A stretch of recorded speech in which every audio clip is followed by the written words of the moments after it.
다혜 기자님이 질문을 여러 개를 올려주셨는데 일단 요거를 그냥 한번 훑고 지나가면 요 오늘 읽은 내용에도 이것들이 좀 있거든요. 그 당시 기독교의 이미지는 유산계급 서구 자본주의였나? 뭐 당연히 그랬겠죠. 교회가 처음 세워진 것은 서북 지역의 가난하고 차별받는 동네 아니었나? 그 사이 무슨 일이? 저는 이분의 글을 읽다가 재미있는 분석으로 제가 읽은 게 뭐냐면 이제 선교사들이 1885년부터 본격적으로 한국에 들어오기 시작하잖아요. 그러면서 정동, 그러니까 서울 지역에 제일 먼저 센터를 딱 잡고 활동을 시작해요. 근데 그 후발주자로 온 1890년대부터 온 선교사들은 평양 쪽으로 많이 가요. 그리고 이제 선교사 그룹이 두 개로 나뉘는데 서울에 있는 선교사들, 평양에 있는 선교사들 이제 그룹이 나뉠 거 아니에요. 대체로 북장로교 선교사들이었고, 근데 이 사람들 사이에 제가 판단할 때는 신학적인 차이 없는데 현실에 적응하는 차이가 좀 있었어요.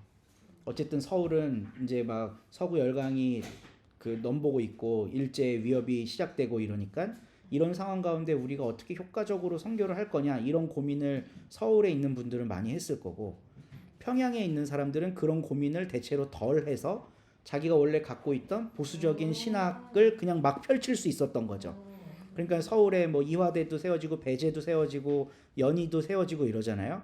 근데 이 학교들은 대체로 한국 정부나 일본 정부와 관계를 안 하면 학교 운영을 못 하는 거예요.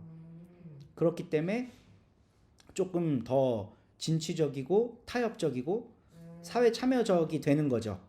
근데 평양으로 간 분들은 비교적 일제 감시나 이런 게 좀 덜 할 거 아니에요. 그러니까 원래 가지고 있던 당신들의 신학적 배경을 여과 없이 이렇게 전달할 수가 있었던 거예요. 그래서 언더우드가 그러니까 그 평양의 북장로교 선교회가 세운 두 개의 학교가 하나는 지금의 총신과 장신의 전신, 그러니까 평양 신학교, 평양 장로의 신학교가 있었고 또 하나는 숭실이 있었어요. 근데 숭실을 미국 사람들한테 선교사가 설명할 방법이 없는 거예요. 실제적인 것을 숭한다. 그러니까 숭실에서 처음 학교가 세워지자마자 개설된 과목이 농업 같은 거거든요. 그러니까 인민들의 삶을 실제적으로 도울 수 있는 그런 공부를 해야 된다는 취지로 숭실이라고 이름을 붙인 거예요. 근데 이제 연희는 연희동에 있으니까 그렇고 이화도 그렇고 뭐 이렇게 동네 특색에 따라서 그냥 이름을 정하잖아요. 그러니까 저는 그것도 어떤 선교 기조에 따른 그 고집으로 학교를 운영하느냐 아니면 이 지역 사회와 얼마만큼 더 좀 이렇게 소통하려고 하느냐 이런 것도 좀 보이는 것 같아요. 네네. 그러니까 숭실이나 그 요쪽 평양에 있는 학교들이 운영되는 모습을 보면서 서울에 있는 선교사들이 비판을 하는 거죠. 이 책에 나와요. 언더우드가 숭실대를 비판했다는 거예요. 지금 그거는 교역자 양성소고 그냥 그 신학교 가기 전 과정을 숭실에서 하는 거지. 이게 무슨 세상을 위한 학교냐 뭐 이렇게 비판을 하는 대목이 있거든요. 근데 또 1938년 정도 되면 이게 판도가 완전히 바뀌어갖고 일제가 신사참배 막 강요하고 이러잖아요. 그럼 서울에 있는 학교는 10에 90이 다 신사참배해요. 연세대도 마찬가지고 이화도 마찬가지고. 그래야 학교를 운영하고 살아남을 수 있으니까. 근데 이제 평양에 있는 학교들은 그래 그럼 우리 학교 안 해 하고 문 닫아버리는 거죠. 그러니까 어떤 게 더 옳으냐 어떤 게 더 괜찮은 접근이었냐 평가하기가 애매한 부분이 있어요. 가령 기독교는 교회만을 위한 종교가 아니라 세상을 위한 종교여야 된다라는 관점에서 봤을 때 초창기 서울에서 학교를 운영하던 선교사들의 결정에 편을 들어줄 수도 있어요. 그렇죠.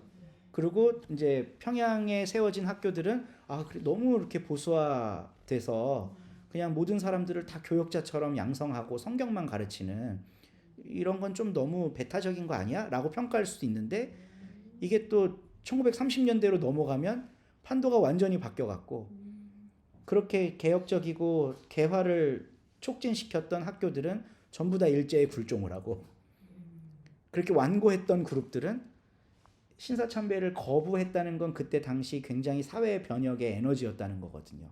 사람들의 마음을 막 고취시켰을 거 아니에요. 우리는 신사참배 안 한다. 뭐 이런 민족의식도 고취시켰을 거고 또 이런 측면도 있기 때문에 이걸 어느 하나의 기준을 딱 갖고 이건 옳고 이건 나쁘다 이렇게 평가하기가 너무 어렵더라고요. 너무 어려워요. 그리고 저는 다만유 목사님하고 같이 중국 가정교회 역사 책 하나 만든 적이 있거든요.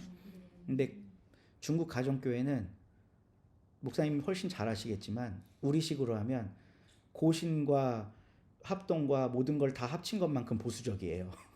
중국 가정교회는 가정교회가 네 중국에 있는 가정교회 그게 그 몰래 만난 그렇죠. 뭐 일단은 그 공식적인 단체로 인정하는 건 아닌데 그럼에도 불구하고 규모는 상당해요. 그냥 집에서 두세 명 모이는 게 아니에요. 몇백 명 모이는 가정교회도 많아요. 네. 그걸 그렇게 가정교회라고 네 그런 얘기해요. 그러니까 쉽게 가정에서 모이는 걸로 시작했기 때문에 그래요. 근데 탄압하지 않아요? 네, 하는데 이제 처음에는 가정으로 들어가서 예배를 드렸기 때문에 그래서 가정교회라고 그러고 좀 집이 크면은 약간 그 정원도 있고 그러잖아요. 그렇게 모이기도 하고 했다가 나중에는 이 이름이 고착화돼서 그냥 가정교회라고 부흥 발전 뭐 지하교회라고 한다든지 비등록교회라고 한다든지 이렇게 할 수도 있는데 그냥 이름이 가정이에요. 그러니까 그런 류의 교회들을 가정교회라고 부르는 거죠. 보수적이라고요? 굉장히 보수적이에요. 근데 재밌는 건 뭐냐면 중국에는 삼자교회라고 중국화된 기독교가 있거든요. 그러면 이 중국화된 기독교는 과연 공산당이나 뭐 정부가 뭔가를 잘못할 때 비판적 입장이 있을 수 있을까? 없겠죠. 러시아 정교회가 러시아를 비판할 수 있을까? 쉽지 않은 문제죠. 근데 그러니까 제가 재밌었던 거는 가정교회 사람들은 자기 교회를 지키기 위해서였든 혹은 신앙의 순수성을 지키기 위해서였든 시진핑을 비판하는 거예요.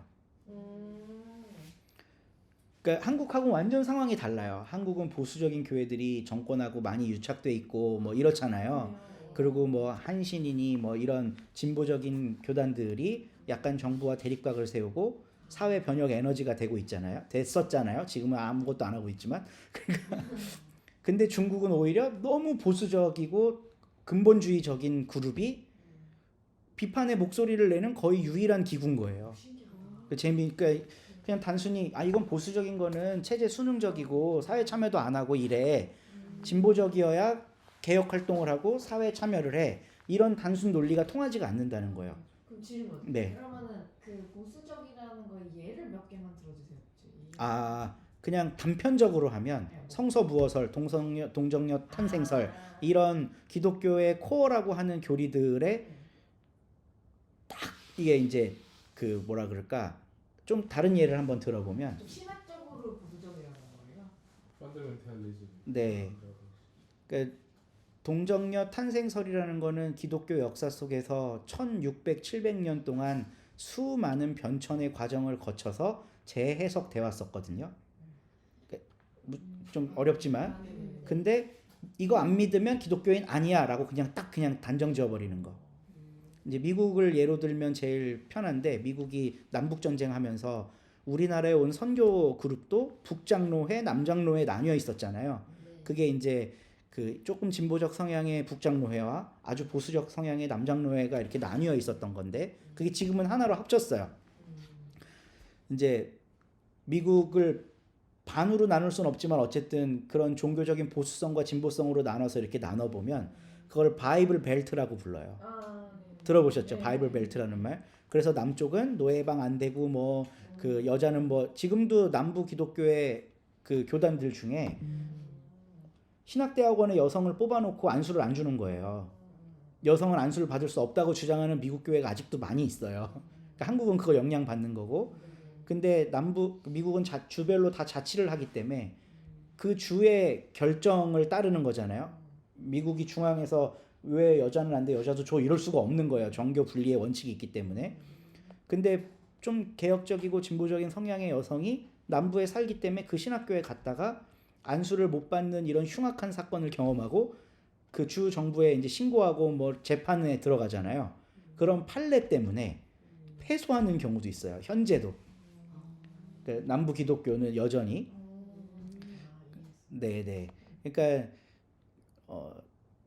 그런 류의 신앙이 가정교회에 고스란히 이식이 됐다고 저는 생각을 하고 한국 교회도 비극이라면 비극인데 어떤 의미에서는 예장 합동의 창시자라고도 할 수 있는 박형룡 목사라는 분이 있어요.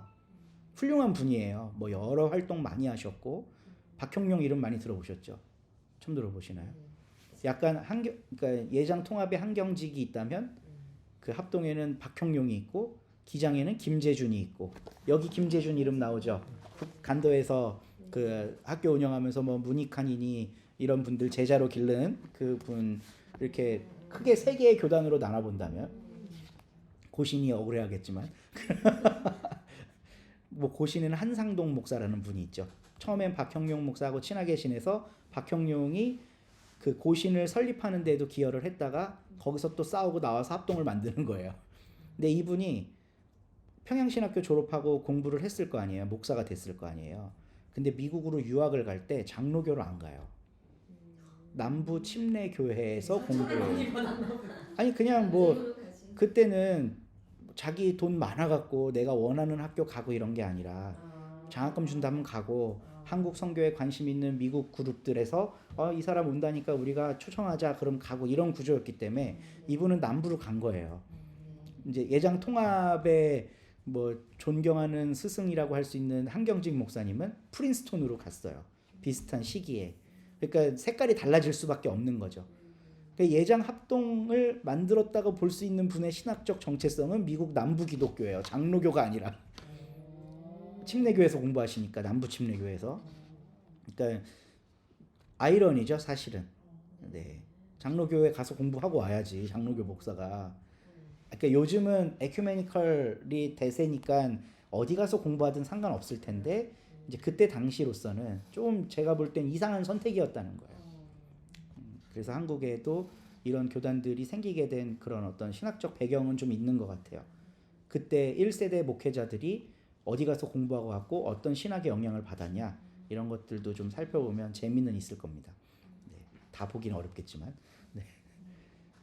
그러니까 그 뭐 학교 세우고 뭐 운영하고 이 학교는 개혁적이었다. 이 학교는 보수적이었다. 어떤 하나의 잣대로 평가를 못 해요. 그렇네요. 네. 아 진짜 그러네. 아까 뭐 양이 바이 양이 네. 고양이마다 다 다른 것처럼 이것도 케이스 바이 케이스야. 네, 케바케. 그리고 이 책에도 나오지만 초창기에 선교사 내부적인 갈등도 있었고 또 이미 먼저 100년 전에 들어와 있었던 가톨릭하고 부딪히는 내용도 여기 나오잖아요. 그러니까 그런 것처럼 같은 동네에서 서로 다른 배경을 가진 사람들이 선교 활동을 하다 보면 충돌이 생기기 마련이거든요. 그래서 선교사 공의회라는 걸 만들어서 우리가 땅을 정해놓고 서로 영역을 침범하지 말자. 그래서 이렇게 그 분할 정책이라는 걸 합니다. 선교지 분할 정책. 물론 서울은 어떤 한 교단이 독점할 수 없어요. 모든 게 모여 있는 곳이기 때문에 모든 교단 그 핵심들이 다 서울에는 있었지만 이제 지방으로 뻗어 나갈 때 한국에 들어왔던 선교부가 크게는 이렇게 6개 정도라고 할 수 있는데 캐나다 장로교, 미국 북감리교, 남감리교, 북장로교, 남장로교, 호주장로교 이렇게 한 6개 정도의 선교부가 대표적이거든요.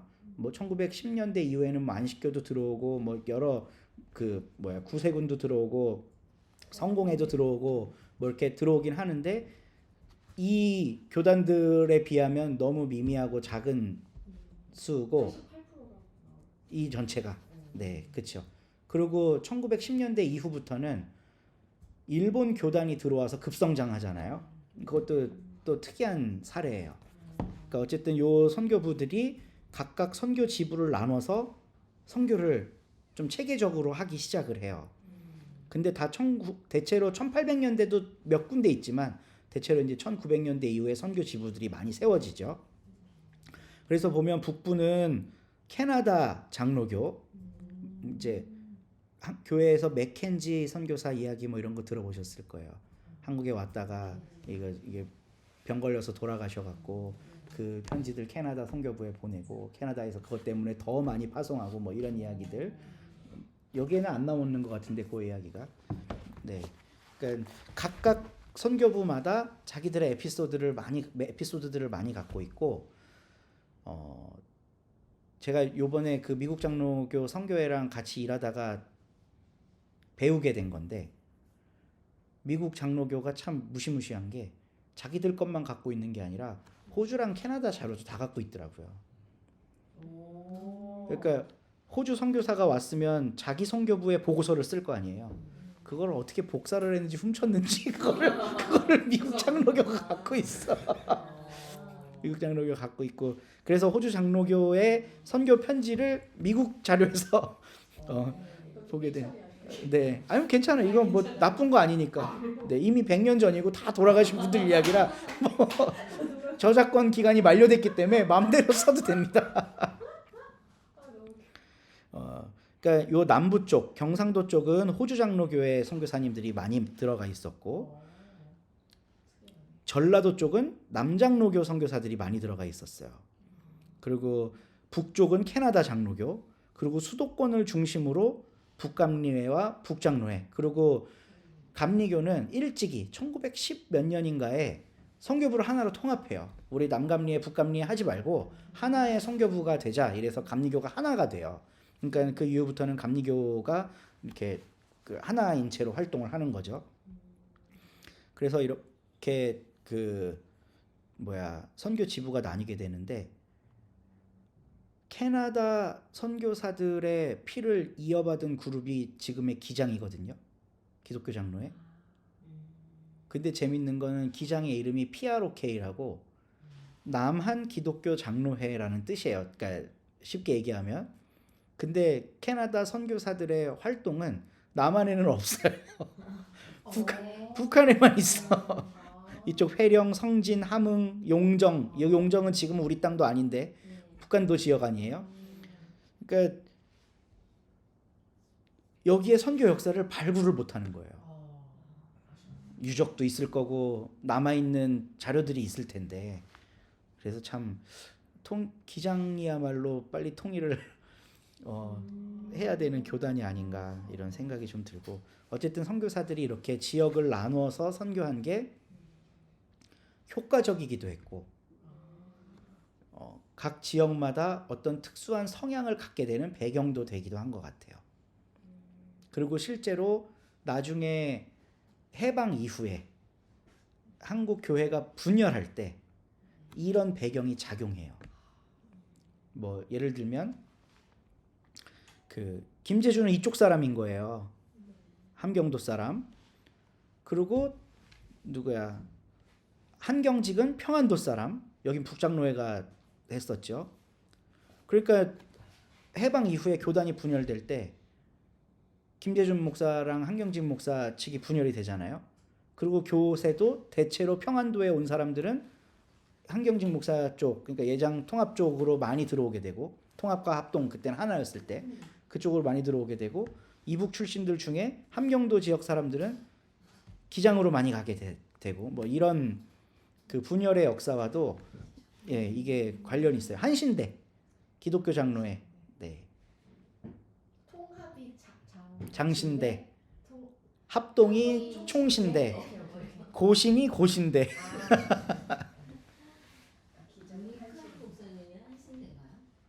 그렇죠. 네, 김재준 제자니까. 네. 네. 그분은 이 용정 출신이잖아요. 그러니까 캐나다 선교부의 영향을 받은 분들이고 해방 이후에 분열되면 글로 가는 거예요. 그러니까 이 지역색과 되게 밀접하게 연결이 돼 있어요. 그리고 고신 같은 경우는 미국 그 남장로회, 호주 장로교회 이 영향을 많이 받죠. 그래서 고신대 교수들 중에 호주 장로교 연구하는 사람 많고 지금도 호주 시드니 대학 안에 많이 가죠. 시드니 대학 안에 그 한국어 신학부가 있어요. 거기 대체로 다 고신 출신 교수들이에요. 대체로. 거기서 고신 그 노회도 하나 있고 자기들끼리 노회장도 뽑고 뭐 이렇게 하더라고요.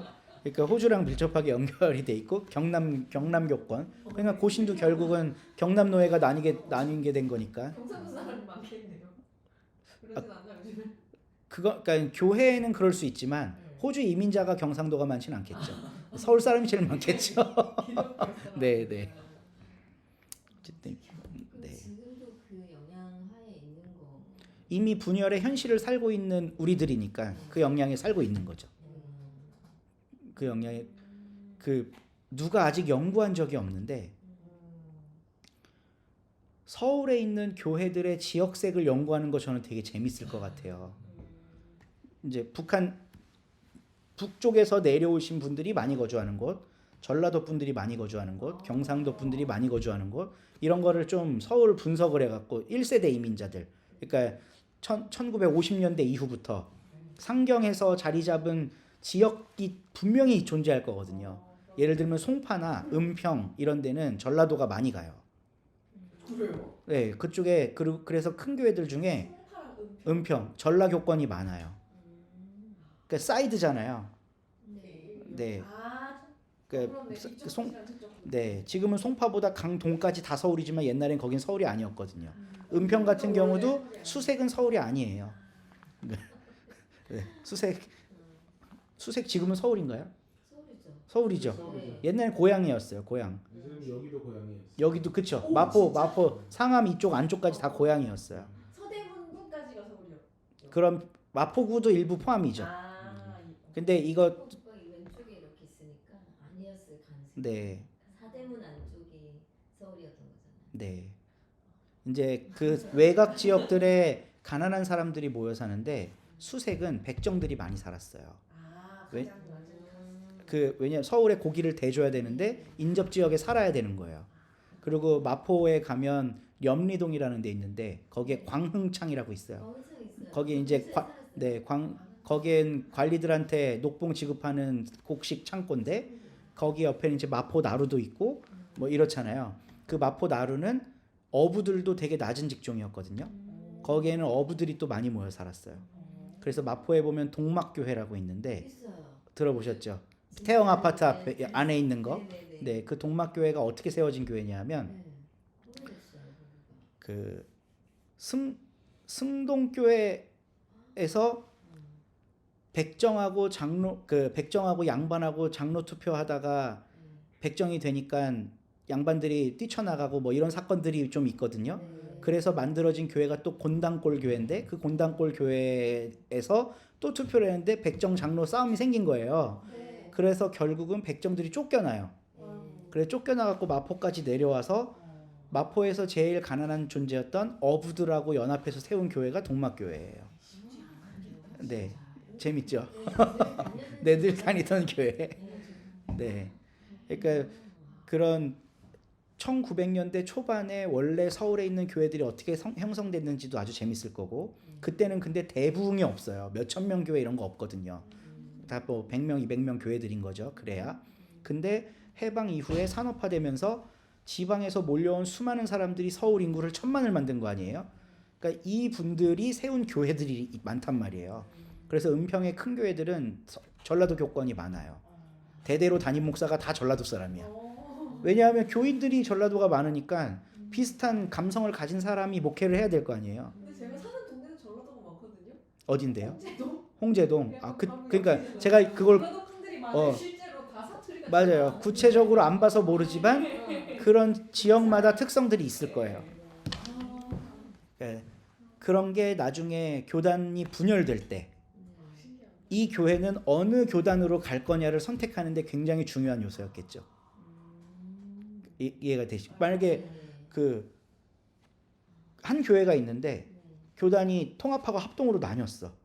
근데 장로들 중에 일부는 우린 통합으로 가야 된다 주장하고 일부는 우린 합동으로 가야 된다 주장해요. 그러면 이게 찢어질 거 아니에요? 아니면 그 합동 측 배경을 많이 가진 사람들이 많으면 그 교회는 통째로 합동이 될 거고 뭐 이렇게 다 변화하는 그게 다 50년대에 일어나는 일이거든요. 1950년대에 그런 게 지역색하고 무관하지 않을 거라는 거예요. 이해가 됐어요. 네, 네. 왜 이렇게 다 나눠졌나 했더니 그러니까 선교사가 처음에 와서 지역별로 활동했던 거가 뭐 이것 때문에 분열된 거다 이럴 수는 없지만 최근에 약간 그렇게 나오잖아요. 그러니까 여기는 좀 세게 제가 볼 얘기하는 때 거는 이게 분열의 그냥 아주 그냥 그 화근이다 뭐 이렇게까지는 아니지만 굉장히 밀접한 연관이 있을 거다. 근데 그 부분을 체계적으로 연구한 기독교 역사 자료가 없어요. 하셔야겠네요 이제 목사님이. 제가 왜 해야 이제 문제에 관련한 사람이 이제 변화를 갖고. 문제 의식을 가진 분들은 많죠. 아, 많은데 많은데. 모든 공부는 이게 돈이 되느냐? 이거는 오프 더 레코드로. 삐처리. 이건 제가 한 말이니까 삐처리 안 해도 됩니다. 목사님 그러면 대구는 제가 잘 몰라서 대구 쪽은 그러면 영향이 네, 어디 부족하나요? 대구는 대체로 예. 북장로회가 많이 들어가 있었는데 예. 북장로교, 그러니까 서울이랑 밀접한 연관이 있는 거죠. 통합 쪽. 그러니까 통합 쪽이 강세죠. 대구 안동은. 의외다. 근데 보수적일 것 네. 같아요. 통합이 보수적입니다. 통합을- 보수적의 영향을 좀 받았나요? 근데 영남신대 보수죠. 영남신대 통합. 통합적. 네, 그러면 진짜 몰라. 협성이요. 협성은 감리교. 보수적인 것과 교회가 보수적인 건 다른 얘기. 그러니까요. 저는 장로교는 장신대는 신학도 보수예요. 그 왜냐면 제가 이거 그냥 개인적인 그냥 경험인데 이게 목사님들 중에 장신 쪽이랑 좀 잘 맞고 총신은 좀 안 맞아가지고 그건 그냥 개인 차겠죠? 좀 더 약간 자유롭다고 느껴져서 장신 목사님들부터 요즘에는 제가 최신 업데이트된 총신 정보가 없어갖고 이게 역사 왜곡이 있을 수는 있지만 제가 학교를 다닐 때만 해도 그러니까 2000년대 초반에 신학교를 다닐 때만 해도 우리가 총신대를 비판하던 몇 가지 주제가 있었어요. 총신대는 역사 비평이라는 거를 인정하지 않아요. 역사 비평. 그러니까 성경을 연구할 때 하나님의 영감으로 쓰여진 거를 우리가 우리의 삶에 맞게 해석을 다시 할 뿐이지 그건 역사 비평의 대상이 아니라는 거예요. 그러니까 일단 무조건 역사적 사실이라고 믿고 시작해야 되는 거예요. 근데 복음서가 4개잖아요. 4개 중에 3개는 공관복음이라 그러고 하나는 요한복음이거든요. 마테마가 누가는 공통된 관점으로 쓴 복음서다. 그래서 공관복음이에요. 그래서 첫 시간에 얘기했지만 공관복음에서 예수님의 사역은 1년 남짓, 요한복음만 3년, 이게 관점이 달라요. 보는 관점이. 근데 이 3개의 복음서가 공통된 관점을 가지고 있다라는 게 역사 비평의 결과물이에요. 역사 비평으로 성경을 연구하다 보니까 공간복음이라는 말이 탄생한 거예요. 근데 총신대는 그러니까 역사 비평을 인정하지 않는다 그랬죠. 근데 총신대 과목에 당시에 공간복음 개관이 있었어요. 그러니까 제가 비하하려고 하는 의도는 전혀 아니고 그때 당시에 하던 이야기가 있었다는 거예요. 그렇게. 네. 뭐 근데 장신이라고 뭐 진보도 아니고 지금은 감리교든 보수화가 돼서. 네, 감리교도 진보 아니고요. 기장도 진보 아니에요. 네. 기장도 아니에요. 진보가 없어요, 우리나라에. 한신 약간 믿고 싶어. 아니 그건 아닌데. 진보적인 기독교 제야 뭐 학자들 인사들은 많죠. 근데 기독교 장로회라고 하는 교단이 공식적으로 우리는 진보 신학이라는 거 표명도 하지도 않고 그 복음주의예요, 다. 한국. 그냥 기득권화가 되어 가는 거 음. 않나요? 그렇죠. 기장 이것도 한 10년 전의 이야기인데 제가 기장 부총회장 아드님하고 같이 뭘 공동 프로젝트를 하나 한 게 있어요. 부총회 그러니까 높은 분이었죠. 뭐 근데 이 아드님이 저랑 동갑이었나 한두 살 많았나 그랬는데 한신에서 박사과정하고 있었거든요. 근데 서러워하는 거예요. 기장이 지금 이렇게 그 침체되어 있는 게 기장이 30만 명이 채 안 돼요. 근데 그때 예장 통합은 310 몇만을 찍었을 때예요. 다 거짓말 같지만 10배 차이잖아요. 근데 기장하고 예장이 나뉠 때 6대 4로 나뉘었어요. 예장이 6이었고 기장이 4였어요. 그러니까 전체 장로교의 4할이 기장이었다고요. 근데 지금은 1할도 안 돼요. 그러니까 어떻게 이렇게 큰 교단이 이렇게 줄어들 수 있느냐는 거에 대해서 막 그 아쉬움을 토로하고 기장의 핵심 이제 지도부들은 다시 그 사활을 회복하고 싶어 하는 거죠. 근데 사활을 회복하려면 민중신학인이 뭐니 이딴 걸로는 안 되는 거예요. 그런 건 더 축소되니까 교회가 탄압받고 축소되고 이런 역사 경험이 있으니까. 그래서 부흥운동, 영성집회, 기장이 그런 노선들을 많이 선택해요. 네. 지금 저희 서로 교회 온라인 성도님 중에 한 분이 해남의 기장교회 다니는 분이 있거든요. 근데 저를 잘못 만나갖고 지금 모든 직함을 다 내려놓고 그 교회도 안 다닐 생각을 하고 있어요. 기장교회인데 뭐 고신이니 뭐니 다 똑같다는 거예요. 이분의 평가는 부흥해야 된다 그러고 방언기도 하려 그러고 막 이런 거를 한다는 거죠. 네. 그래서 사장 못 읽어보셨겠지만 4장에는 초기 교회 건설에 대한 이야기들이 나오는데 너무 많은 지명과 이름과 뭐 이런 게 나와서 그냥 술술 읽기는 어려우시겠지만 하나하나 이렇게 체크해가면서 읽어보시면 좋을 것 같고 98쪽에 이런 내용이 있어요. 1890년대에 들어 아까 우리가 봤던 그 선교지 분할 정책 그 지도에 본 것처럼 전국 각 주요 도시에 선교 지부를 건설하면서 한국 개신교는 완전히 선교사가 주도하게 되었다. 그러니까 그 전에는 한국인들이 성경 번역하고 한국인들이 먼저 교회 꾸리고 있고 선교사는 와서 세례만 주면 됐다. 언더우드가 70 몇 명한테 그냥 세례만 줬지 전도한 적이 없다. 이런 게 이제 앞에 내용에 나오잖아요.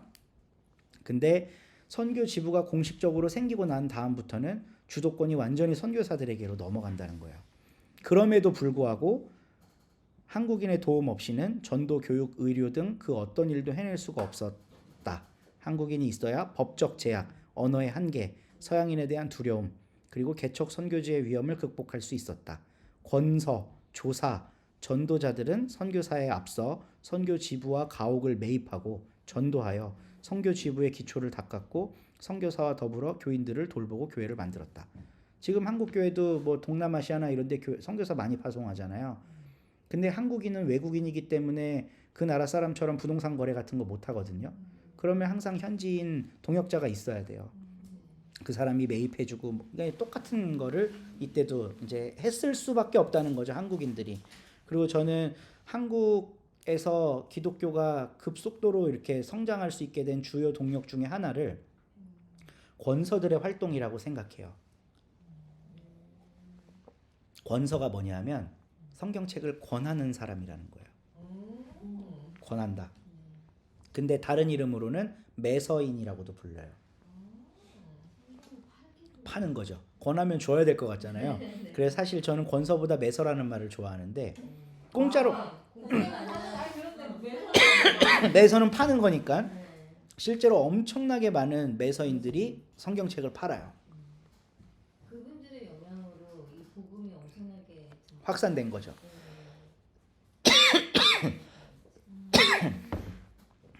그거는 그 대한성서공회사 1, 2, 3권 중에 2권인가에 거의 절반에 가까운 페이지가 되게 두꺼운 책이거든요.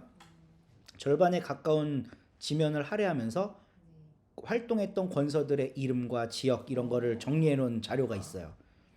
이 권서들도 매서인이랑 완전 똑같다. 똑같은 거예요. 매서인이라고도 부르고 권서라고도 부르고. 성경을 파는 네. 돈을 받긴 받았어요, 이 사람들도. 유급 직원이었습니다.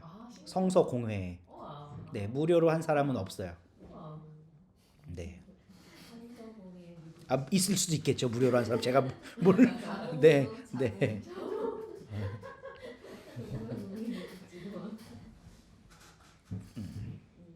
그렇게 한국 초기 교회가 건설이 되고 이제 5장도 참 이 부분에서 좀 할 얘기가 많긴 한데 좀 간략하게 해볼게요. 재밌어요. 중국은 1807년에 로버트 모리슨이라는 영국 선교사가 공식적으로 처음 가서 선교를 시작해요. 이 사람 혼자 간 게 아니라 수천 명의 기독교인들이 같이 가요. 중국에. 그러니까 한국하고는 비교도 할 수 없을 만큼 많은 물자와 자원이 인력이 중국 선교에 투입이 됐던 거죠. 그러니까 일반 평신도들은 삶의 선교사로 공식적으로 파송된 선교사들은 교회 개척으로 막 한 거예요. 그리고 실제로 이 시기에 중국의 교회들이 많이 세워져요. 1800년대 초반에. 그리고 일본은 1859년에 미국 감리회가 처음으로 공식 선교사를 파송해요. 물론 그 전에도 기독교인인 사람이 들어가서 살 수도 있고 이랬겠지만 저는 지금 공식적인 기록만 이야기하는 거예요. 그리고 한국은 공식 선교사 파송이 1884년이에요. 상당한 차이가 나죠. 그래요.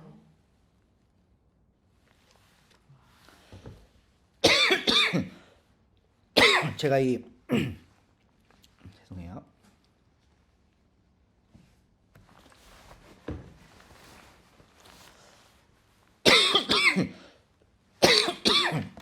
이 프로그램으로 그래프를 그릴지 몰라갖고 못 만들었는데 한참 교회가 잘 되다가 중국하고 일본은 갑자기 교회가 폭망하는 시기가 와요. 그게 중국의 경우에는 1차, 2차 아편전쟁 때 일반 민중들이 교회 왜 가냐는 거예요. 저 서양 제국주의의 앞잡이들인데, 그러니까 상승 곡선을 그리던 기독교가 그 서양의 배경을 갖고 있다는 이유로 이제 확 하락하는 거예요. 일본도 마찬가지예요. 일본도 막부 시대가 종식되고 메이지 유신으로, 그러니까 천황은 원래부터 있었지만 일왕이라고 할게요. 천황 나쁜 말이니까 어디 가면 하늘을 그죠. 그러니까 일왕이 원래부터 있었지만 막부 시대 때는 이제 이 다이묘들의 세상 아니겠어요? 아니 일본 목사님 일본사를 좀 공부해 보신 적 있나요? 일본 사는 공부들 안 했지만 다이면은 들어봤어요.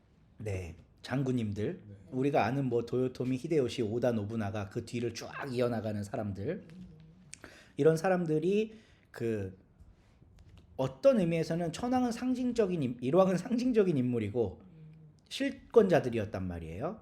근데 메이지 유신이 일어나면서 1968년도에 이제 일왕이 다시 복권을 하고 서양 국가처럼 변하는 시기를 이제 일본이 맞이하는 거예요. 이러면서 엄청난 개화 정책을 펼치는 거죠. 뭐 자기네 나라 자귀도 남작 공작 이런 걸로 다 바꿔요. 아, 네, 서양처럼 하려고. 저 유럽 쪽 아니에요? 그러니까 유럽, 서양이 유럽이니까 원래는. 네, 미국 약간 좋아하는 것 같아요. 유럽 쪽. 좋아하죠. 미국은 사실 서양은 서양이지만 1, 2차 세계대전 이후에 급부상한 나라지 이때 당시에 서양은 유럽이에요. 네. 미국은 남북전쟁 하고 뭐 미개한 국가인 거죠. 역사도 없고 그런데요, 약간 미개한 느낌. 미개한 이 뭐 족보도 없는 것들이 그러게. 땅덩이 큰 거 같고 뭐 이런 돈 많이 버는 이렇게 생각을 하는 거죠. 실제로 유럽 사람들도 그렇게 생각했을 거고. 네. 그리고 이 메이지 유신 이후에 서양 것을 배우겠다는 의지로 뭐 이와쿠라 사절단 이런 것들을 유럽에 파견하면서 엄청나게 그 서양 거를 습득하기 시작해요. 그리고 12살 소녀, 16살 소녀 이런 애들 다 서양으로 유학 보내고 뭐 요 어간에 엄청나게 서양적이 되려고 하는 거예요. 근데 왜 기독교는 추락했어요? 근데 일본이 유럽 열강들과 함께 회의를 하면서 차별을 느꼈어요. 우리는 아무리 해도 저것들이 안 받아주는구나. 그래서 일본이 1차 세계대전 참전국이 되잖아요. 그 승전국이에요. 1차 세계대전의 승전국 대열에 들어가요. 그러니까 우리가 살아갈 길은 이 섬나라에서 넘어서서 지금 서구 열강 유럽이 하고 있는 식민지 정책을 해야 되는데, 그러기 위해서는 민주적인 방식으로 의사를 결정해서는 할 수가 없는 거예요.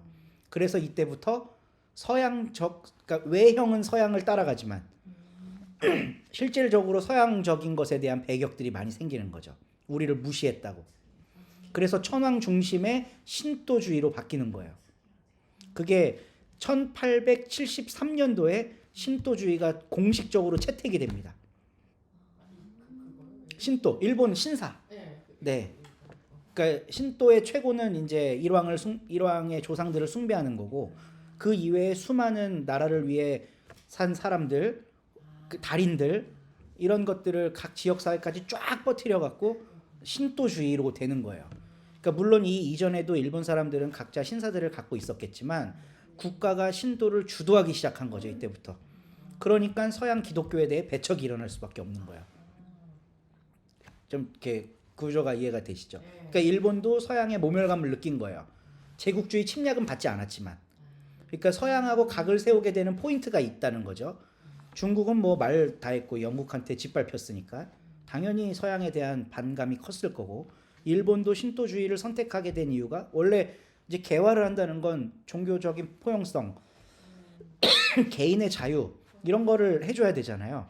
근데 우리는 서양처럼 못 한다는 거예요. 그러니까 신도주의로 하고 서양이 하는 제국주의적 확장 정책만 차용을 하는 거죠. 그래서 일본이 되게 재밌는 게 일반 사람들의 삶에는 신도나 유교적 삶이 유학을 뭐 신봉하진 않지만 그런 관료주의 체제 이런 걸로 살잖아요. 결혼은 대체로 교회 가서 해요.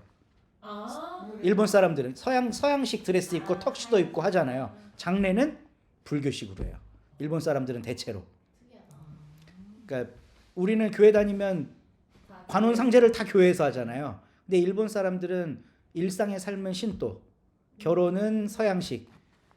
그러니까 지들이 좋아하는 것만 이렇게 그냥 또 이 장례식이 기독교가 좀 약하거든요. 그러니까 기독교가 그리고 관에다가 시신 넣고 교회 안에서 장례식 하고 이런 게 사실 동아시아 정서랑 안 맞아요. 우리도 그렇게 안 하잖아요. 네. 불교식이 우리 정서에 맞는 거예요. 이 동아시아 정서에. 네. 절에 또 모시잖아요. 그러니까 위패 모시고. 네. 네. 우리는 그런 거 안 하니까. 뭐 뿌리든지 무덤에 하든지. 무료하고 있다는 그런 느낌이 드는 네. 그렇게 하는 거. 그러니까 우리 속에 동아시아 유전자가 있기 때문에 그래요. 네. 근데 한국은 개신교가 들어와서 몇 번의 점프 곡선들이 있는데 이 책에도 나와요. 그 점프 곡선이 청일전쟁과 러일전쟁이에요. 이때 러일전쟁 때는 이제 이북 지방에 살던 분들은 일본을 응원했대요. 이제 처음에는 서양에 대한 반감이 더 컸던 거예요. 처음에는 그러니까 이때 서양은 유럽 서양이 아니라 러시아 같은 이렇게 우리나라에 공사관 두고 침략하려고 하고 이런 야심을 보인 것들에 대해 안 좋게 생각한 거죠. 물론 그 서양을 지지하고 러시아 편을 든 민비 같은 경우가 대표적인데 러시아 편 들고 그래서 시해 당하고 이러는 거잖아요. 그러니까 청일 전쟁, 러일 전쟁 때 교회가 한 번씩 점프해요. 그리고 러일 전쟁 끝나는 해 을사늑약. 을사늑약은 을사년에 일본하고 이제 아주 안 좋은 계약을 맺은 건데 우리 외교권, 군권 이런 거 다 박탈당하던 때예요. 우리 을신연스럽다 그러죠. 날씨 어두침침하면. 그게 을사년스럽다 해서 바뀐 말이에요. 을사년에 일식도 있었고 우중충하고 이런데 일제가 우리한테 그런 불법적인 조약을 맺은 해니까 백성들이 참담했을 거 아니에요. 예. 그게 을신연스럽다가 이 을사년과 같다라는 뜻이에요. 아, 네. 그건 몰랐네요. 나도 몰랐어. 목사님은 알고 계셨나요? 저는 몰랐어요. 아, 그런 날씨 되게 안 좋은 날 그렇게 말하는 게 있어 보이게. 을사년스럽다. 네. 그때 일식도 있었대요, 실제로. 네. 이 1905년에. 그건 미스터 선샤인은 그럼 비슷한 거 나오지 않아요? 아닌가? 미스터 선샤인에 일식이 나온. 일식이 나오죠. 나와요. 을사. 네, 맞아요. 맞아요. 그 장면이에요. 너무 슬프지 않았어요? 너무 나 아직도 무섭고. 못 봤어. 그 장면 되게 그 장면 이후부터 확 바뀌어요 이 분위기가. 말하면 안 되겠다. 보세요. 네. 그리고 1907년도에 대부흥 운동이 생기잖아요. 이때가 언제냐면 고종이 폐위된 때예요. 고종이 폐위되고 순종을 세워놨는데 사실상 조선 사람들의 머릿속에 왕은 고종이지 순종이 아니에요. 고종이 돌아가실 때까지 우리 아버지라고 생각한 거예요. 고종을. 남편이요. 남편. 고종이 굉장히 길게 재위합니다. 1864년인지 3년인지에 재위를 시작하는데 66년인가? 어쨌든 그 어간이에요. 40몇 년을 40년 하는 거예요. 미스터 선샤인 그 왕. 네, 알아요. 아니 근데 명성황후랑 매치가 안 돼서. 네. 가베가 쓰다. 가베. 커피를 가베. 그 중국어에 짐은 가베가 달다. 아, 팀은 잠을 이룰 수가 없다. 아, 그런 대사들이 뭐 외우셨네. 아니 그 생각나는 대로 막 말하는 거예요. 그리고 한일 병탄이 일어나는데 보세요. 모든 전쟁의 중심에 전부 다 일본이 있어요. 그러니까요. 그러니까 한국 사람들의 미움의 대상이 처음에는 서양이었어요. 그러다가 점점 일본으로 옮겨가고 있는 때예요. 1907년도는 최악의 5년 7년은 최악이었겠죠. 일본 놈들 너무 싫다 이랬겠죠. 그러니까 기독교가 싫을 이유가 없는 거예요. 그러니까 여기는 기독교가 오면 무조건 잘 돼요. 동아시아에서 잘 되다가 국가 간의 마찰이 생기는 게 서양이기 때문에 민족주의가 확 떠오르면서 교회 안 가 이렇게 되는 거예요. 근데 한국은 그 대상이 처음에는 서양이었다가 병인양요, 신미양요 막 양놈들 싫었을 거 아니에요. 그러다가 청일전쟁, 러일전쟁, 을사늑약, 한일병탄 모든 게 점점 일본이 미워져 가는 이 곡선이잖아요. 그러면서 이 시기에 기독교가 확 커요. 몇만 명으로 불어나요. 1910년도에는 몇만 명이 되고 1907년도에 평양 대부흥운동이 일어나고 나서 100만인 구령운동이라는 거래요. 이 땅에 기독교인 100만인 만들자. 그러니까 이렇게 기독교가 점점 커지는 거죠. 영혼을 구하자 그 얘기. 구령, 영혼을 구하자. 100만인 구령운동. 그러니까 일제 강점기가 들어오면서 점점 성장세를 타는 거예요. 이때는 모든 그룹들이 다 교회로 들어오는 거죠. 사회 지도층, 지식인들 이런 사람들도 바깥에서 일하기가 어려우니까 교회가 너무 좋았고 가난한 사람들도 교회 안에 들어오면 편안하고 안식을 누릴 수 있으니까 교회가 한국 사람들의 피난처가 된 거예요. 다행이긴 한데 마냥 기쁘지는 않아요. 그렇죠. 그러니까 뭐 선교사들이 엄청 잘해갖고 막 뭐 이렇게 된 거다. 막 그때 당시에 그 미랄의 정신으로 자기를 썩어져 가면서 일한 사람들 때문에 이게 이렇게 된 거다. 뭐 원산에서 회개해갖고 뭐 내가 도둑질했어요. 막 이런 거 회개해갖고 막 사람들 감동 받아갖고 부흥운동이 일어난 거다. 이거는 엄청난 MSG인 거죠. 물론 그런 요소가 없다고 할 수는 없어요. MSG도 영양소가 있을 테니까. 네. 그럼에도 그러니까 이런 사회 정치 역사적 맥락은 분명히 있었다는 거예요. 똑같은 동아시아 나라, 똑같은 관료주의 체제. 왜 얘네 둘은 안 되는데 우리만 잘 됐냐? 제일 후발주자인데. 그러니까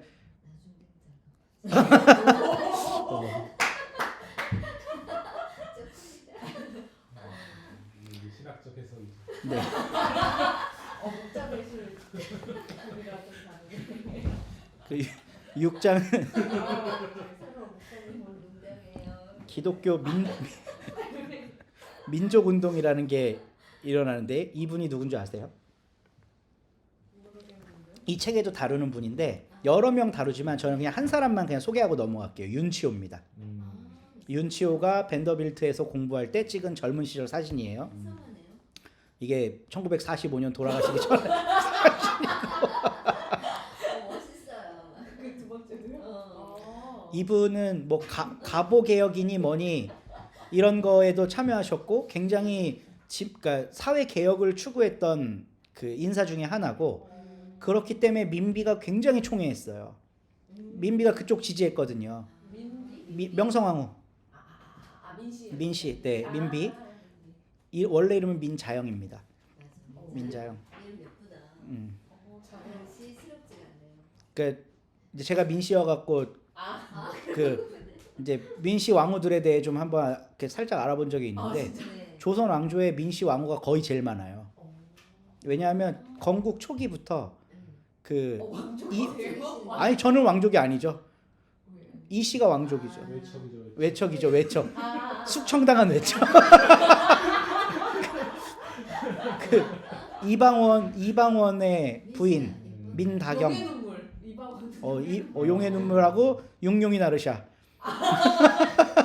용용이 나르샤. 네. 그 부인이 이제 원경황후라고 하는데 민 씨였고 이름도 민다경이에요. 그것도 예쁘죠. 민다경. 경자 돌림인가요?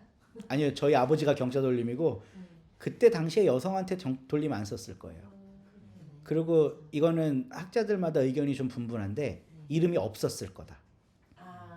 이제 왕후로 추대되면서 이제 이름을 지은, 그러니까 민자영도 어릴 때 그렇게 불리지 않았다는 거예요. 이제 높은 직에 오고 사람들하고 이름으로 소통을 해야 될 거 아니에요. 그러니까 이름이 나중에 얻어진 거라고 하는 사람도 있는데 그건 구체적으로 모르겠어요. 카더라예요. 이 윤치호가 저는 굉장히 중요한 사람이라고 생각하는데 그 민비랑 친하게 지내고 민비가 이제 서양 것들을 워낙 좋아하니까 그때 당시에 궁전에서 아이스크림을 먹었대요. 그래서 민비가 먹다가 윤공 드시게 하고 나눠주고 그랬다는 거예요. 그 정도로 친하게 지냈어요. 그러니까 윤치호는 그 시절, 젊은 시절부터 민비를 통해서 서양의 좋은 것들을 보고 동경한 사람이에요. 그리고 중국으로 유학을 갔는데 중국에 가서 이 사람이 너무 실망을 한 거예요.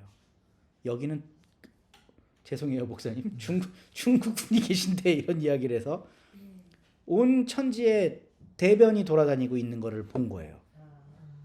그러니까 아니 우리가 500년 동안 중화를 한 이유가 뭐냐, 이렇게 미개한데 하고 실망을 해요. 그 일본에 유학을 또 가거든요. 일본에 가는데 깜짝 놀란 거예요.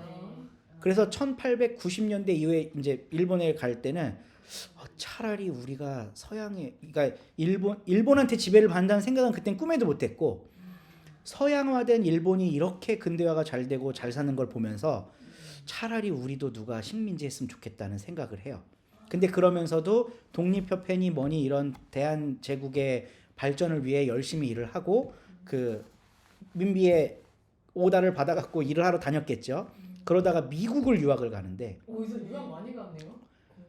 그러니까 일본에 있을 때 박영효인가, 그러니까 스승뻘 되는 사람이 이 사람한테 앞으로 당신이 승승장구하려면 일본어와 영어를 마스터해라. 이래서 진짜 마스터해요. 그래서 윤치호 일기가 40년이 넘는 일기가 있거든요. 한자, 한글, 일본어, 영어 막 왔다 갔다 하면서 다 써요. 그 난놈이죠. 그리고 이제 미국에 가서 에모리, 벤더빌트 이런 학교에 가서 신학 공부도 하고 자기 공부도 하는데 다 유명한 학교. 에모리, 벤더빌트 다 유명한 학교죠. 근데 뉴욕항으로 들어갔을 거 아니에요. 깜짝 놀란 거예요. 고층 빌딩이 있어갖고 일본은 찌질이구나. 선진 문화란 이거구나. 근데 사실 윤치호가 중국에서 기독교를 접하거든요. 근데 그때만 해도 열혈 기독교인은 아니었어요. 근데 미국에 가갖고 완전한 기독교인이 돼요. 감리교 사람이 되는 거죠. 벤더빌트가 감리교 베이스죠. 네. 에모리도. 그리고 여기 상동교회 계속 다녔을 거예요. 상동교회 출신. 네. 감리교 목사님이세요? 아니요, 저 장로교 예장 통합. 뭐 알 수도 있죠. 아니 너무 당연하게 물어보시는. 그러니까 이 사람이 공부 다 마치고 돌아와서 이런저런 독립운동을 하려고 하는데 한일 병탄 일어나고 이제 그럼에도 불구하고 교회는 자꾸 성장을 하고 있고 이래서 기독교라는데 희망을 가졌을 거 아니에요. 근데 그래서 기독교 민족운동이라는 게 생기게 된 거예요. 이 시기에 1900년대부터 한 1910년 중반대까지. 아니요, 이제 이분은 하나의 예죠. 여기에는 몇 명의 사람이 소개가 돼요. 여러 사람이. 근데 제가 왜 이 사람을 넣냐 하면 이 사람이 마지막에 친이라고 변절하거든요. 그리고 일본에서 남작 지위도 받아요. 자귀도 받아요. 그러니까 한국에서도 대신이고 일본에서도 자귀를 받는 그런 사람이 되는 거예요. 그러니까 왜 민비랑 친한 사람이. 민비 나중에 죽으니까 빨리 죽으니까. 사후에 한참 있다가 변절을 하긴 하는 거죠. 네. 나빴어. 그러니까 저는 이 한 사람을 잘 보면서 한국 기독교 민족 운동이 어떻게 태동했는지, 어떻게 발전했는지, 어떻게 쇠퇴했는지를 다 볼 수 있다고 생각한다는 거예요. 그래서 이 사람. 네, 그래서 이 사람을 넣은 거고 이제 1920년대 중반 이후로 넘어가면 20년대 초반까지는 뭐 실력 양성하자 막 이러고 그래도 기독교 안에 모여서 이런저런 운동들을 펼치는데 20년대 중반부터는 지식인들이 희망을 잃어버려요. 이제 십몇 년 된 이 통치가 끝날 것 같지가 않은 거예요. 그래서 그냥 일본 쪽에 편을 붙거나 아니면 교회가 아닌 다른 방식으로 민족운동을 이어가거나 언론, 출판, 집회 이런 것들을 통해서 아, 이거 여기 나와요 다. 네, 그렇게 변화되는 과정이 20년대예요. 그래서 그 20년대를 잘 이해하기 위해서는 이제 3.1 운동을 저희 교회에서 막 3.1 운동하면 이건 기독교 운동이다. 1%도 안 되던 기독교인들이 일으켜갖고 막 전국적으로 확산한 거다. 이런 이야기들을 하잖아요. 그냥 짤막하게 이거 여운형 선생님이라는 분인데 저는 이분이 민족 33인 대표에는 안 들어가지만 그때 당시엔 좀 젊었고 다 나이 든 할아버지들만 들어가요. 뭐 손병희 엄청 나이 많았고, 네, 손병희가 주도한 거예요. 3.1 운동 그 기획은 처음엔. 근데 그거는 그 윗선의 기획이었지 민초들을 움직이게 한 배경엔 저는 이분이 있다고 생각하고 이분이 기독교인이고 평양신학교 출신이고 전도사도 해요. 경기도 양평 출신인데 이제 양반집에서 태어나서 노비들이 많았을 거 아니에요. 근데 기독교를 믿자마자 노비를 해방시켜요. 하나님의 뜻에 맞지 않는다는 거예요. 근데 노비들이 가면서 욕을 하고 갔다 그래요.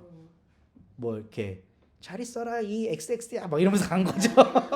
거기 일화가 있어요. 그러니까 양반일 때 그렇게 썩 노비한테 잘 대우해 준 것 같진 않아. 네, 어쨌든 이제 노비들이 나가면서 욕을 하니까 그때 허허 웃으면서 예수는 내가 믿고 복은 니네들이 받는구나 뭐 이런 이야기로 유명한 분이에요. 그리고 이제 중국에 이분이 중국 어느 학교에 갔더라? 원래 신학교였는데 신학부 없어졌던 남경 난징? 아니에요. 치르고 아니고 제가 찾아볼게요. 네, 무슨 학교가 있어요. 근데 그 학교에 신학이 있어서 신학부로 들어갔어요. 근데 여운형이 다니던 시기에 신학부가 폐쇄돼 갖고 금능대학. 아, 이거 책도 나와. 책에 나와 금능대학. 금능대학에서 공부하다가 다른 전공을 하고 이제 졸업을 하시고 중국 지역에서 활동하면서 1918년도 파리 강화 회의에 김규식을 파송하고 뭐 이런 데도 열심히 일하고 이제 신한청년단이라는 거 조직해 갖고 활동하고 이런 게 이제 나중에 3.1 운동의 배경이 되는데 교회 안에서는 어떤 이야기들을 주로 하냐 하면 그때 당시 1%도 안 됐던 기독교인들 중에 민족 대표 33인 중 16명이 기독교인이었다. 15명은 천도교인, 둘은 불교 베이스, 한용운 선생님하고 또 한 사람. 그러니까 이거는 기독교가 이 운동을 이끌었다고 해도 과언이 아니다라고 주장을 해요. 근데 거의 절반인데. 근데 저는 그게 왜 모순이라고 보냐면 지금 천안의 독립기념관에 가면 민족 대표 33인 동상이 크게 세워져 있거든요. 그 너무 잘못된 거라고 개인적으로 생각해요. 3.1 운동은 민중이 이루어낸 쾌거지 이 33인 대표는 한 일이 별로 없어요. 사실은 이 33인 대표가 손병희가 중심이 나이가 제일 많은 손병희가 중심이 돼서 이 천도교가 그때 100만이 넘었거든요. 동학. 그러니까 이 세력을 가지고 뭔가 일을 조직해봐야 되겠다 했는데 어쨌든 지금 사람들이 도피처로 삼고 있는 교회 세력하고도 연대를 하면 좋겠는 거예요.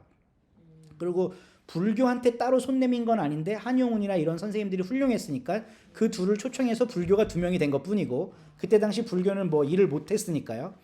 일본 불교에 먹힌 시대였죠. 그때 불교는 일본에도 불교가 있으니까. 천도교가 나중에는 막 기독교 막 싫어하잖아요. 뭐 기독교 좋아하는 데가 누가 있나요? 아니 이 책에 나와. 네, 싫어하죠. 네, 그 약간 이용한 거. 손병희가 이용하려고 했을 수도 있죠. 그렇죠. 네, 이용한 거죠. 그래서 기독교계 인사 15명이 합류를 하는데 고종이 1919년 1월 달에 돌아가세요. 1월 20일 며칠인가 언제쯤 돌아가시는데 이제 국장을 치러야 되잖아요. 그 장례식 날이 3월 3일이었어요. 월요일. 그러니까 이 사람들이 모여서 3월 3일 날 하면 고종의 그 장례가 망가질 수가 있으니 하루 전 3월 2일 날 하자 이랬는데 이제 기독교 목사들이 웃기는 소리 하지 마. 주일날 무슨 운동이야. 아, 진짜? 이래서 하루 전 토요일이 된 거예요. 그리고 처음에는 알고 계셨어. 이건 저. 그래서 3월 1일 토요일 날 하게 된 거고 그냥 천도교가 대단한 거지. 그걸 존중해 줬으니까.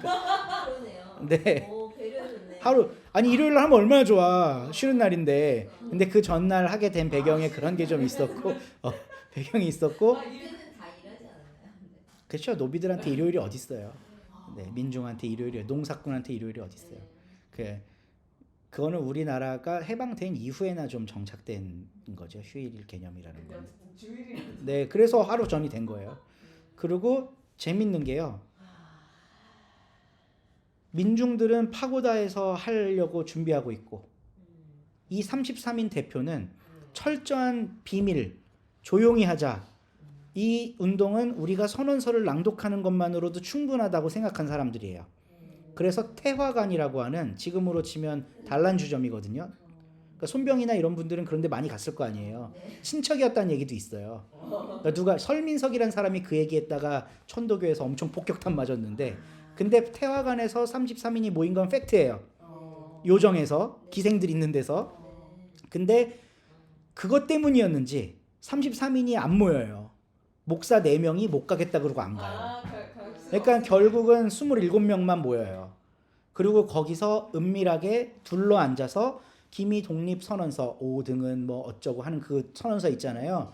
그거를 조용히 낭독하고 이 사람들은 끝내요. 그게 다예요? 그게 33인이 한 일이에요. 근데 이렇게 파고다에서. 그 DJ DOC에서 랩하는 사람 누구죠? 정재용인가? 그 뚱뚱한 사람. 정재용 맞죠? 근데 기미독립 이게 3.1 운동이 민중에게 들불처럼 퍼져나갔던 이유는 그때 당시에 학생이었던 정재용이 파고다 공원에서 정재용이 그래서 제가 그걸 안 까먹으려고 DJ DOC 이러고 정재용이 파고다 공원에서 눈물을 흘리면서 그 독립선언서를 낭송하고 사람들이 다 울면서 이제 대한독립 그때는 대한독립이라고 안 했을 거예요. 조선독립 만세를 외친 거예요. 정재영 맞아요. 정재용 맞죠? 그 독립선언서 읽은 사람? 아니. 독립선언서 읽은 사람을 찾아야지. 네.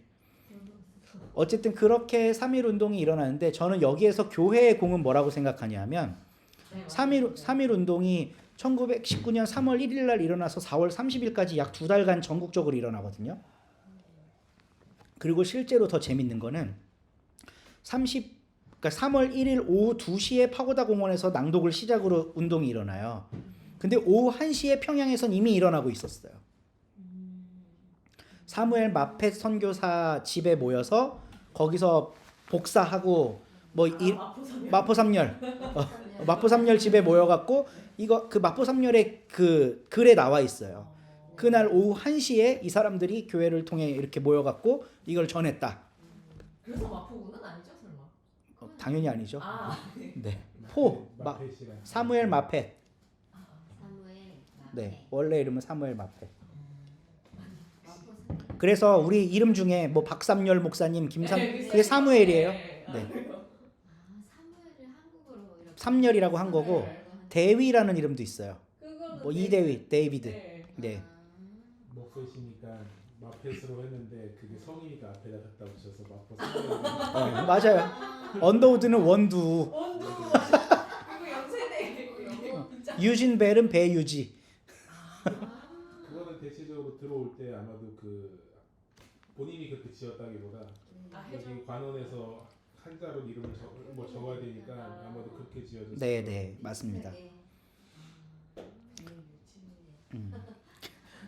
그러니까 유진이 더 예쁜데. 그 수원에 제암리라는 곳이 있어요. 네. 들어왔는데요? 제암리 학살 사건. 네, 맞아요. 네, 그게 3.1운동 때 일어난 건데 그 서울에서 33인을 중심으로 얘기됐던 3.1운동은 비폭력, 선언이 아닌 청원 이런 몇 가지 원칙들이 있었어요. 33인이 처음에 총독부 가갖고 선언하자 뭐 이랬거든요. 근데 대체로 기독교계가 선언이 말이 안 된다. 우리가 주권을 잃어버렸는데 어쨌든 지금의 정부는 일본 정부다. 그렇기 때문에 독립을 청원하는 형태로 가야 된다. 그래서 결국은 청원으로 마무리가 돼요. 이 33인이 하는 짓이라는 게. 그래서 이 33인을 그래서 이 조용히 읽었다. 네, 조용히 읽은 거예요. 그리고 그 신채호 선생님은 그걸 굉장히 비판해요. 폭력적인 구심점을 갖지 못해서 3.1운동은 실패한 거다라고 주장해요. 그러니까 서울에서 일어난 3.1운동은 비폭력이었던 게 맞아요. 근데 지방으로 가면 폭력이 많이 일어나요. 농민들이 낯 찍지 않았겠어요? 그래서 학살이 일어나는데 2달간 7,500명이 죽어요. 그러면 그때 낯들고 외놈 찍었어. 도망가야지. 어디로 갈까? 교회로 가는 거예요. 제암리는 그래서 마을 주민들이 수백 명이 모여 있는데 그때는 벽돌 건물이 아니라 그냥 슬레이트처럼 된 총 쏘면 구멍 다 뚫리는 곳이었는데 사람들이 거기 안에 모여 있으니까 밖에서 사격을 해갖고 다 죽여요. 그게 제암리 학살 사건이에요. 그러니까 우리는 기독교가 가르치는 3.1운동은 비폭력 평화였다 뭐 이런 거였는데 실제로 지방으로 넘어가면 폭력 사태가 많이 일어나요. 그게 왜 폭력 사태가 또 뭐랑 관련이 있냐면 단순히 대한독립 만세 때문이 아니에요. 1911년부터 18년까지 일본이 토지 조사를 해요. 그러니까 전 한반도를 싹 다 훑어갖고 이 땅은 누구 거, 이 땅은 누구 거를 한 거예요. 근데 그때 어떤 만행을 저지르냐 하면 소유자만 신고하게 했어요. 그러면 이게 내 땅이야. 근데 여기서 소작하고 있던 사람. 근데 조선 정부는 실질적으로 소작농에게도 점유권을 인정해 줬거든요. 세산은 아니지만 거기서 나는 소출로 먹고 살 수 있게 해줬단 말이에요. 근데 소작권을 무시하게 된 거예요. 그러니까 농민들의 삶이 엄청 피폐해졌겠죠. 그러니까 농민들 사이에서 일본에 대한 원성이 많았을 거고 때려 죽일 외놈들이었을 텐데 토지조사가 끝난 이듬해부터 강제로 이제 토지를 몰수하기 시작했을 거 아니에요. 소작농들한테서. 그러니까 그 원한과 분노와 이런 것들이 폭력으로 3.1운동에 나타났다는 지방 기록들은 많이 있어요. 그러니까 무력으로 막 진압한 거죠. 만약에 평화롭게만 하고 있는데 왜 쏴 죽이겠어요? 그냥 감옥에 넣고 말지. 그리고 33인을 저는 또 비판하는 이유가 이때 투쟁을 하면서 감옥에 잡혀간 사람은 길게는 15년, 짧게는 5년 옥살을 하거나 사형당하거든요. 민족 33인은 대체로 투옥을 안 당하고 딱 한 분이 3년형 받고 감옥에서 돌아가세요. 그러니까 실제로 죽은 사람도 별로 없는 거예요. 다 잘 먹고 잘 산 거야. 33인 대표는. 거기에 기독교 지도자가 가장 많다는 거죠. 좀 한 게 없다는 거죠. 별로 한 거 없다고 저는. 근데 이제 그것 때문에 기독교를 폄하할 이유는 없는 게 제암리 학살 사건이 증명하듯 이때 당시 사람들은 교회로 숨어들고 피난처라고 생각한 지방의 민중지향적 교회들은 무수히 많았다는 거죠. 그런 것들을 하나하나 발굴해내야 돼요. 이제는. 그게 역사 이야기고 이 교회에서는 어떤 3.1운동 때 어떤 일을 했다. 각자 이야기들을 만들어내서 좀 소개할 필요가 있는 것 같아요. 진짜 민족 34 그 사람들은 그렇게 막 대단한 사람들 아닐 수도 있네요. 저는 아니 뭐 일단 한국에서는 지도급을 할 만큼 공부도 많이 했고 지도력도 있는 사람이었겠지만 그러니까 3.1 운동이라는 거에 공을 너무 그분들한테 돌릴 필요는 없다는 거예요. 그리고 2달 동안 약 200만 명 연인원이 참석한 대규모 운동이었고 그러니까 신채호 선생님은 만약에 거기에 어떤 조직적인 구심점이 생겼더라면 500만 1000만이었을 거라고도 얘기를 하는 거야. 근데 그 조직적인 구심점 역할을 33인이 못한 거죠. 그냥 하루 이틀 하고 끝날 거라고 생각한 거죠. 그럼에도 불구하고 3.1 운동과 관련해서 각 지역 교회들의 소중한 아름다운 이야기들이 많기 때문에 3.1 운동 이후에 교회가 또 성장을 많이 해요. 동네마다. 요번에 안동 공부하다가 그거를 발견하게 된 건데 3.1 운동 이후에 안동 교회가 폭발적으로 성장해요. 그 지역 교회는 그런 역할들을 잘 했다는 거예요. 네, 서울의 교권이 문제예요 언제나. 그리고 3.1운동 이후에는 우리가 뭐 윌슨의 민족 자결주의의 영향을 받아서 뭐 이런 얘기를 하는데 실제로 윌슨의 문서에는 민족 자결주의라는 용어가 없어요. 그거는 붙인 이름이에요. 그리고 민족 자결주의에 그러니까 그걸 붙여준다면 대원칙은 뭐냐면 1차 세계대전에서 패전한 국가들에게 자결권이 있다는 거예요. 패전한 국가들은 전쟁 보상금 피해 보상금 내고 막 눌려 살아야 되잖아요. 강대국들이 하라는 대로 해야 되잖아요. 안 돼. 자기가 스스로 결정할 수 있게 해야 돼. 그래서 패전국들을 이렇게 좀 치열업해주는 차원에서의 이야기였던 거예요. 근데 일본은 1차 세계대전 승전국이에요. 사실 민족 자결주의는 우리한테 해당 사항이 없었어요. 그래서 1918년도에 김규식을 파리 강화회의에 보내서 우리 민족의 독립을 청원하고 우리도 자치적인 통치를 하고 싶다라고 했어도 성공을 일단 제대로 가지도 못했고 성공을 못했을 게 뻔한 게 이 대원칙이 안 맞아요. 여기에 나와요 그 내용이. 네, 네, 한국은 빠져 있어요. 1차 세계대전 일본이 승전국이기 때문에 민족 자결주의 적용 대상이 아닌 거예요. 이쪽은. 네, 그러니까 그럼에도 불구하고 조선의 지식인과 이런 사람들에게는 이 자결주의적 사상이 들어와 갖고 이제 3.1 운동으로까지 이어진 것만은 틀림없죠. 네. 근데 1920년대부터는 국제적 질서에 따라서 더 이상 막 무단으로 통치할 수는 없는 낌새를 차리고 일본이 통치 노선을 변경하는데 그게 소위 문화 통치예요. 1919년 3.1 운동 일어나고 일본이 우리나라에 약속을 해요. 그 전까지는 무관 총독이 있었어요. 군인 출신 총독. 그러니까 헌병 경찰 통치인 거잖아요. 근데 1920년대부터는 문관 통치자를 보내주겠다 그래요. 근데 안 보내 문관 공부만 한 사람. 근데 문관 통치자가 안 와요. 헌병 경찰 통치에서 보통 경찰 통치로 바뀌어요.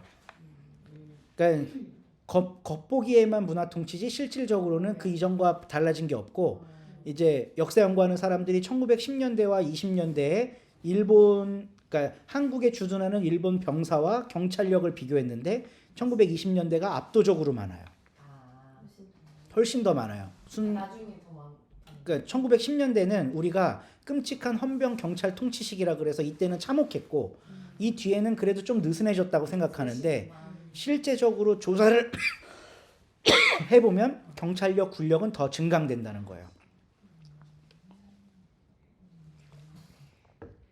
네.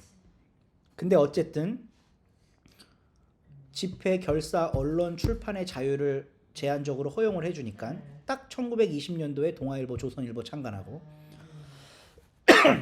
이제 기독교 안팎으로 여러 잡지, 신문, 인쇄물들이 나올 수 있게 됐고 모임들 이런 애빗 청년회 여기도 나와요. 감리교회 청년 모임, 상동교회 중심으로 만들어졌던 그리고 장로교회는 멸려회라는 게 있어요. 멸려회, 그러니까 청년 멸려회라고 그냥 지금으로 치면 남선교회 같은 거예요. 남선교회 여전도회 같은 거 이제 이런 것들이 1920년대 초반에 좀 탄력을 얻어서 조직화가 되고 활동을 하기 시작해요. 그리고 제가 첫 번째 시간에 이야기했던 교회 기관들이 법인이 되면서 재산을 갖게 되고 이제 이 시기에 더 많은 학교, 뭐 병원 이런 것들을 더 공식화하고 교회의 재산으로 이제 불려갈 수 있었던 시기였던 거죠. 그래서 이 시기에 큰 틀에서 개신교가 저는 두 갈래로 좀 나뉘었다고 생각해요. 교회파와 사회파. 네. 근데 이제 마지막 요 이야기만 하고 마무리를 하려고 하는데 1919년 이후부터 뭐 감리교회는 이용도, 장로교회는 김익두 이런 목사님들이 나타나서 뭐 치유 집회하고 그 영성 집회하고 이런 일들이 많이 일어나거든요. 근데 제가 밀리의 서재라는 걸 구독하고 있는데 밀리의 서재에 김익두 목사님 설교집이 있더라고요. 그래서 그 중에 성도의 즐거움이라는 게 눈에 띄어갖고 그걸 읽어봤어요. 그 시기에 쓴 설교문이겠죠. 성도의 즐거움은 8개래, 9개래요. 그래서 그 9개를 이렇게 이야기를 하고 있어요. 내가 기도하면 하나님이 들으시니까 그게 즐겁다. 성경의 참맛을 알 수 있으니 즐겁다. 자기와 싸워 내면에 자기 악과 싸워서 이길 수 있으니 즐겁다. 교회에 오면 교인들이 있는데 서로 교제하고 양육할 수 있으니 즐겁다. 그리고 주를 위해 환난을 당한다. 이때 이 말은 주님을 위해 일본 뭐 이런 게 아니라 뭐 가령 여성인데 교회 나온다고 남편이 구박해. 근데 그 환난을 당해도 교회에 나와 있으면 즐겁다. 이런 거예요. 맥락이. 아 예수 때문에 예수 때문에 환난을 당한다. 내가 교회 다닌다는 이유 때문에 환난 당한다. 그리고 우린 영생이 있기 때문에 즐겁다. 뭐 영생지락 무슨 지락 뭐 이렇게 이름 붙여놨어요. 그리고 우리가 다니엘이 사자굴에 있었어도 하나님이 함께하면 지켜줬던 것처럼 주님과 동행하고 있기 때문에 즐겁다. 모든 삶을 감사할 수 있기 때문에 예수 믿으면 즐겁다. 그리고 예수님이 다시 오시면 이제 모든 이게 끝나기 때문에 그 마지막 때가 우리에게 있기 때문에 즐겁다. 이렇게 9개의 이야기를 설교를 해요. 개인주의 신앙이. 저는 그 얘기를 하고 싶은 거예요. 그냥 딱 자기 개인의 내면에만 집중하게 하는 설교예요. 근데 이때 당시의 성도들이 좀 개혁적인 목사 밑에서 마귀들과 싸울지라 이런 거 찬송가 불러요. 그럼 마귀를 누구라고 생각할까? 당연히 일본이라고 생각하죠. 그래서 일본이 그 노래 못 부르게 해요. 믿는 사람들은 군병 같으니 이런 것도 못 불러요. 네. 네.